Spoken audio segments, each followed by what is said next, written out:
முன்னாள் தமிழ்நாடு முதலமைச்சர் ஜெயலலிதா நினைவு நாள் டிசம்பர் 5. தமிழ்நாட்டின் முதலமைச்சராக இருந்த ஜெயலலிதா 2016ஆம் ஆண்டு டிசம்பர் 5ஆம் தேதி காலமானார். இந்தியா மற்றும் அண்டை நாடுகளான இலங்கை, பாகிஸ்தான், பங்களாதேஷ் இவற்றின் பெண் தலைவர்களை பார்த்தோமானால் இந்திரா காந்தி, பெனாசிர் பூட்டோ, ஷேக் ஹசீனா, ஸ்ரீமாவோ பண்டாரநாயக்கா இவர்கள் அத்தனை பேரும் அரசியல் பின்புலம் கொண்ட குடும்பங்களை சேர்ந்தவர்கள். ஆனால் ஜெயலலிதா நடுத்தர குடும்பத்திலிருந்து வந்தவர். 1948 பிப்ரவரி 24ஆம் தேதி கர்நாடக மாநிலம் மாண்டியா மாவட்டத்தில் ஜெயலலிதா பிறந்தார். சென்னையில் பள்ளியில் படித்த அவர் உயர்ந்த மதிப்பெண்கள் பெற்றாலும் குடும்ப பொருளாதார சூழ்நிலை காரணமாக கல்லூரி படிப்பை தொடராமல் நடிப்பை தெரிந்தெடுத்தார். 1989ஆம் ஆண்டு தமிழ்நாடு சட்டமன்றத்தின் முதல் பெண் எதிர்க்கட்சி தலைவரானார். 1991ஆம் ஆண்டு முதல் முறையாக முதலமைச்சர் பதவிக்கு வந்தார். தமிழ்நாடு முதலமைச்சராக ஜெயலலிதா செய்த சில சாதனைகள். அனைத்து பெண்கள் காவல் நிலையம். தமிழ்நாடு காவல்துறையில் பெண் காவலர்கள் இருந்தாலும் முதல் முறையாக அனைத்து பெண்கள் காவல் நிலையத்தை 1992ஆம் ஆண்டு ஜெயலலிதா தொடங்கினார். முதல் பெண்கள் காவல் நிலையம் சென்னை 1000 விளக்கு பகுதியில் திறக்கப்பட்டது. பெண்களுக்கு எதிரான குற்றச் செயல்களை விசாரிப்பதில் அனைத்து பெண்கள் காவல் நிலையம் மிக முக்கிய பங்கு வகிக்கிறது. தற்போது தமிழ்நாட்டில் ஏறத்தாழ 224 அனைத்து பெண்கள் காவல் நிலையங்கள் உள்ளன. பெண்கள் எதிர்கொள்ளும் எல்லா பிரச்சனைகளையும் ஆண் காவலர்களிடம் பகிர்ந்து கொள்ள முடியாத நிலையில் பெண்கள் காவல் நிலையம் பெண்கள் தயக்கமின்றி தங்கள் புகார்களை பதிவு செய்ய இடமளிக்கிறது. தமிழ்நாடு காவல்துறையில் பெண் போலீசாருக்கு 30% இடம் ஒதுக்கினார் ஜெயலலிதா.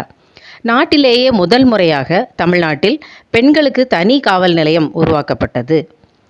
69% இடஒதுக்கீடு. ஜெயலலிதா முதன்முறை முதலமைச்சராக பதவியேற்ற போது அதற்கு முன்பு முதலமைச்சராக இருந்த கருணாநிதி திருத்தி அமைத்த வண்ணம் தமிழ்நாட்டில் பிற்படுத்தப்பட்ட வகுப்பினருக்கு 26.5%, மிகவும் பிற்படுத்தப்பட்ட வகுப்பினருக்கு 20%, பிற்படுத்தப்பட்ட இஸ்லாமியருக்கு 3.5%, எஸ்சி 18% மற்றும் எஸ்டி பிரிவினருக்கு 1% என்று மொத்தம் 69% இடஒதுக்கீடு இருந்தது. ஆனால் ஒரு வழக்கில் உச்சநீதிமன்றம் இடஒதுக்கீடு மொத்தத்தில் 50% தாண்டக்கூடாது என்று தீர்ப்பளித்தது. இடஒதுக்கீட்டை தக்க வைக்க இயலாத நிலை ஏற்பட்ட போது 1993ஆம் ஆண்டு நவம்பர் மாதம் ஜெயலலிதா தமிழ்நாடு சட்டப்பேரவையின் சிறப்பு கூட்டத்தை கூட்டி அரசியலமைப்பு சட்டத்தில் திருத்தம் செய்யும்படி தீர்மானம் இயற்றினார்.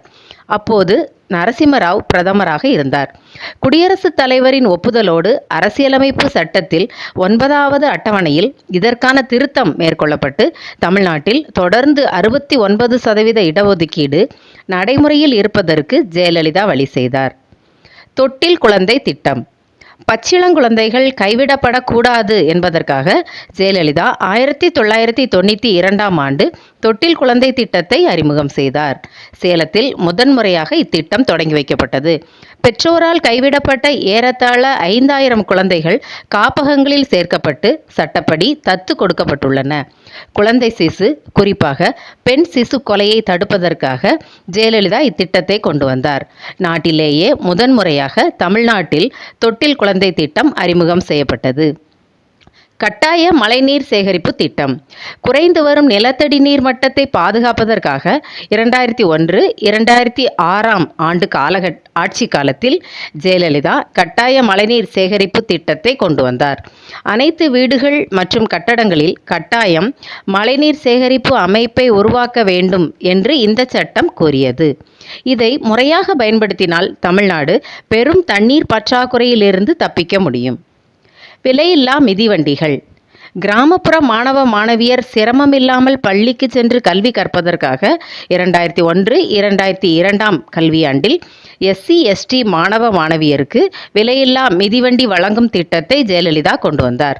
2015ஆம் ஆண்டு அது அரசு மற்றும் அரசு உதவி பெறும் பள்ளிகளின் அனைத்து மேல்நிலை மாணவ மாணவியருக்கும் விரிவுபடுத்தப்பட்டது. கல்வியில் ஆர்வம் கொண்ட ஏழை மாணவர்களை இது அதிகம் ஊக்கப்படுத்துவதாக இருந்தது. அம்மா உணவகம். மக்களுக்கு குறைந்த விலையில் தரமான சத்துள்ள உணவு கிடைக்க வேண்டும் என்பதற்காக ஜெயலலிதா 2013ஆம் ஆண்டு பிப்ரவரி மாதம் அம்மா உணவகத்தை சென்னையில் ஆரம்பித்தார். அது தமிழ்நாடு முழுவதும் தொடங்கப்பட்டுள்ளது. சரியான முறையில் நிர்வாகம் செய்யப்பட்டால் இது மிகவும் நல்ல திட்டமாகும். விலையில்லாத லேப்டாப். தகவல் தொழில்நுட்பம் முன்னேறி வந்த நிலையில் பள்ளி கல்லூரி மாணவ மாணவியர் பயன்பெறுவதற்காக அரசு மற்றும் அரசு உதவி பெறும் பள்ளி மற்றும் கல்லூரிகளில் பயிலும் மாணவ மாணவியருக்கு 2011ஆம் ஆண்டு விலையில்லா மடிக்கணினி திட்டத்தை அறிமுகம் செய்தார். மாணவ மாணவியரிடையே டிஜிட்டல் கல்வி முறையை ஊக்குவிக்கும் வண்ணம் லேப்டாப் இலவசமாக வழங்கப்பட்டது. ஜெயலலிதா மேல் பல்வேறு விமர்சனங்கள் இருந்தாலும் அவர் கொண்டு வந்த சில திட்டங்கள் மக்களுக்கு நன்மை பயப்பவையாக இன்றும் உள்ளன என்பதை மறுக்க முடியாது. இது போன்ற விரிவான செய்தி தொகுப்புகளை தவறவிடாதிருக்க தமிழ் பூமர் சேனலை சப்ஸ்கிரைப் பண்ணுங்க.